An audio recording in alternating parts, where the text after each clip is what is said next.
What up, my boxing family? It's your boy Martin, aka the Boxing Purist. Welcome once again to the Truth and Absolute channel, where I speak the truth and nothing but the truth. So help me, good God Almighty. All right, y'all. So now we kicked off the press conference yesterday for Edgar Berlanga versus Canelo. Canelo versus Edgar Berlanga. Mexico versus Puerto Rico. Puerto Rico versus Mexico. Right. And today we got the next press conference coming up, which is going to be in LA. We'll see what we see, man. Both fighters obviously respect each other. None of them are talking crazy. None of them are babbling nothing insane. They're still keeping it real as far as their game plan and what it's going to be inside. Not talking about their game plan, but each fighter is coming to win.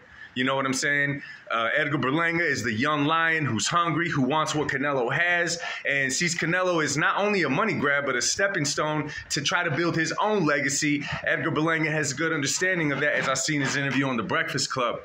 Canelo, on the other hand, listen, y'all, listen, and pay close attention to this. Listen, this is the truth. Whether you like it or not, agree with it or don't agree with it, this is just the truth, okay? Canelo, as far as his legacy, and I've said this a million times, but I'm trying to make it clear, you know what I'm saying? Canelo, as far as his legacy goes, you know, when you got a young lion, a young dog getting in the boxing game, you want and expect them to want to build a legacy, right? You want them to fight all people. You want them to do all the great things before you hand them their flowers. Well, let me tell y'all something. Canelo has already done that, okay? He may have entered the boxing game at a time that you don't agree with or you don't like because he's not carrying over and still trying to make legacy fights. However, he took that road already, okay? He was on an interview and he was talking to Sway on Shade 45, I believe it's called. And he was talking about that. And you know what? Even myself, who I've been defending the whole duck narrative that they put on Canelo, he's spoken on it. And there was a few things that even made me see things a lot more clear. You know what I'm saying? So when he was talking to Sway, of course, no matter where he goes, you know, they keep on bringing up Benavidez because Team Benavidez and, you know, a lot of people that just don't like Canelo, don't like his success, or just don't want to hand him his flowers, keep, you know, breaking him down. So they built this whole thing, this whole narrative, so much to the point that Benavidez decided to bank off it, capitalize on it, and make I don't know how many t-shirts saying, you know, Duck Canelo, whatever he's doing. I mean, that little fame shot up quick and it went down, right? Anyhow, Canelo mentioned when he fought Munguia, he was building up the event to be a Mexico versus Mexico event. And I was like, okay, so that was the reason in picking Munguia. Because what y'all have to realize, again, legacy is close for Canelo, but he's still, you know, in good shape. He's still healthy. Why not go and grab money? If you could name me a fighter that's already accomplished everything he wanted to accomplish, but still has the chance to go out and make 30, 40 million a fight, name one fighter that would not do that. Hell, a lot of the people, a lot of the fighters that we give flowers to, not myself, but a lot of people, including, you know, announcers and all that, give flowers to, haven't done a percentage of what Canelo's done. And now these people are already only looking for big money fights. You know what I'm saying? Legacy, we kick it to the side as long as the money's right is what we're showing.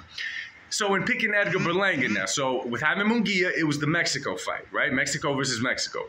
With Edgar Berlanga, obviously, he's selling it as the Mexico versus Puerto Rico rivalry. Right? Now, you got to remember, as far as Munguia goes, Munguia, obviously Mexico is for Canelo, right? But they're also for Munguia. So when you build a fight, you're securing that it's going to be a lot of people watching it because you're selling it as two Mexican warriors coming forward and fighting. Well, now you're selling it like a rivalry between Mexico and Puerto Rico, where you got a young lion and Berlanga coming to take what Canelo has, but it also adds to the chapter of the rivalry between these two countries and the powerhousing in boxing that they've both brought to the sport, and now you sell it that way, right? Berlanga has a good opportunity. Canelo makes bank. It's a win-win. That's what he's chasing, okay? That is what he's chasing. It makes sense. It makes business sense. Now, of course, right? There's other fights that a lot of fans would have said are a lot more interesting than the Berlanga fight. But in reality, it's not a lot more fights. There's only one guy that the fans want to see Canelo fight, and that's Benavidez. I don't know where the whole idea got sold. You know what I'm saying? Normally, when you talk about a fighter fighting another fighter, there's something that you see in their style, something that you see that they bring to the table that could give a certain fighter problems.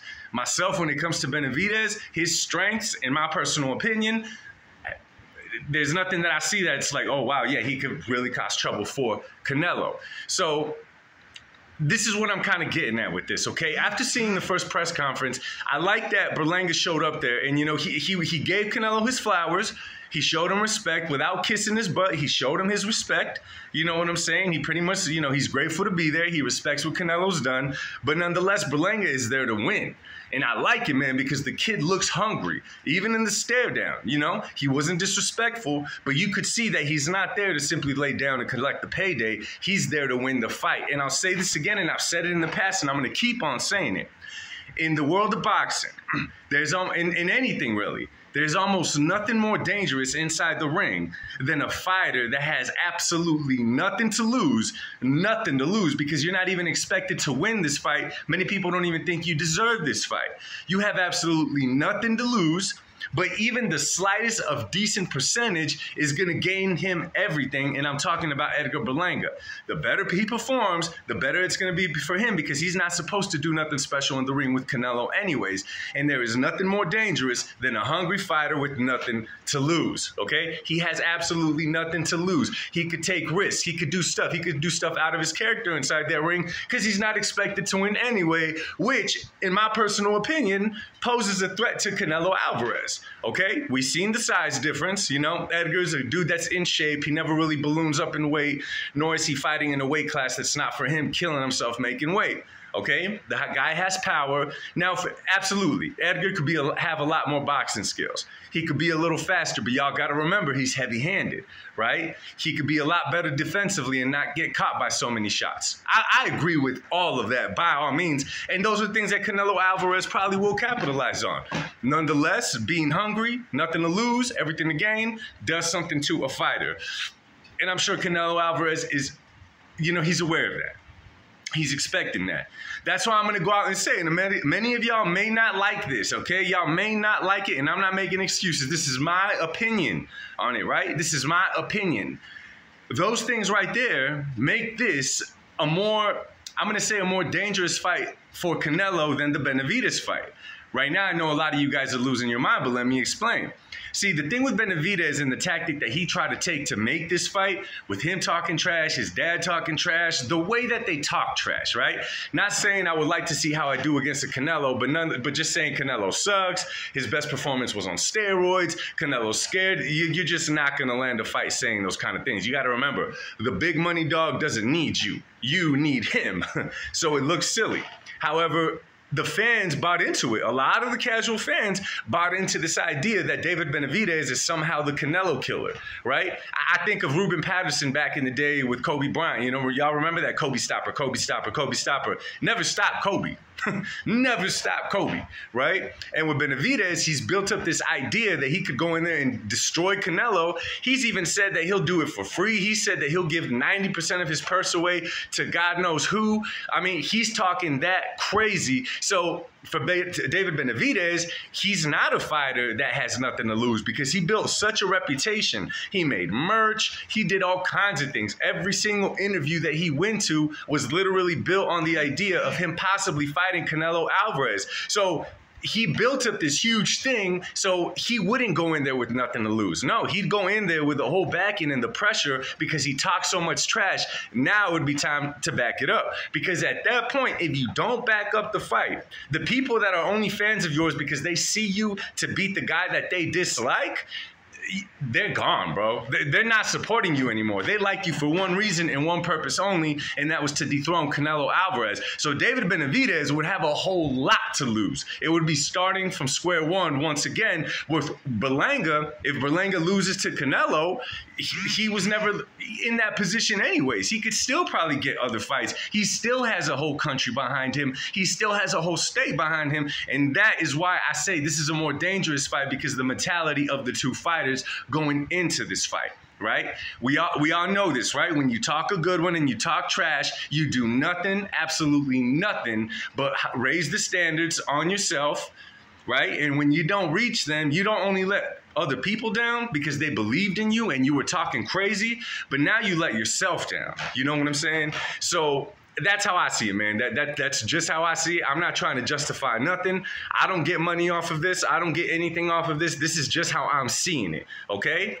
I've been following the sport for a long time. You start noticing a lot of patterns, and once upon a time, yeah, I would have thought certain things.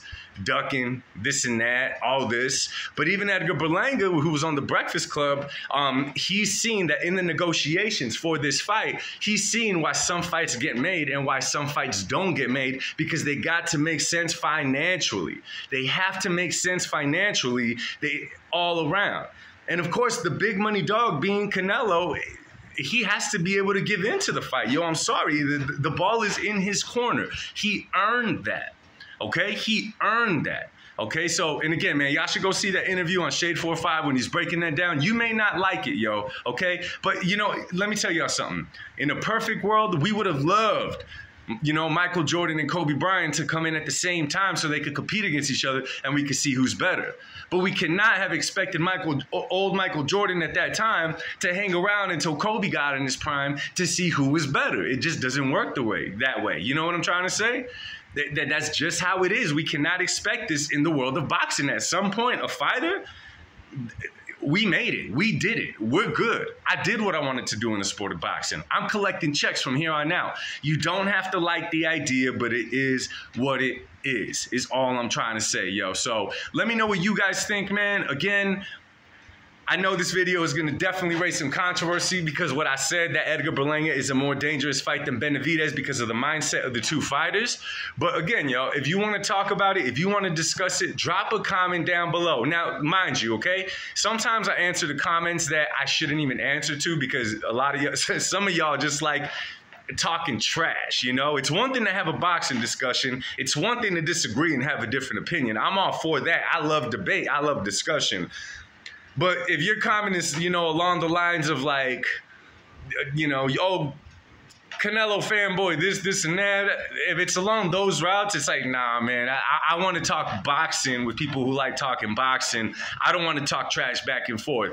And sometimes I do go on there and I see a comment and I'm like, you want to have a discussion? So if I do, you better be ready for that. Anyway, y'all, drop a comment down below. Much love to y'all. Thank you for coming by once again. And remember, today, if I'm not mistaken, is the second presser for Canelo Berlanga. It's supposed to be in LA. Make sure y'all watch that. I'll probably be back here later to talk about it. And another thing I'll be talking about soon is it looks like Turkish, I ain't going to call him His Excellency, that dude, right? It looks like he declined the offer to Canelo for the Crawford fight. In other words, he's no longer interested in making it. So we'll talk about that on the next one. Much love to y'all. God bless. I'll speak to y'all soon. Peace.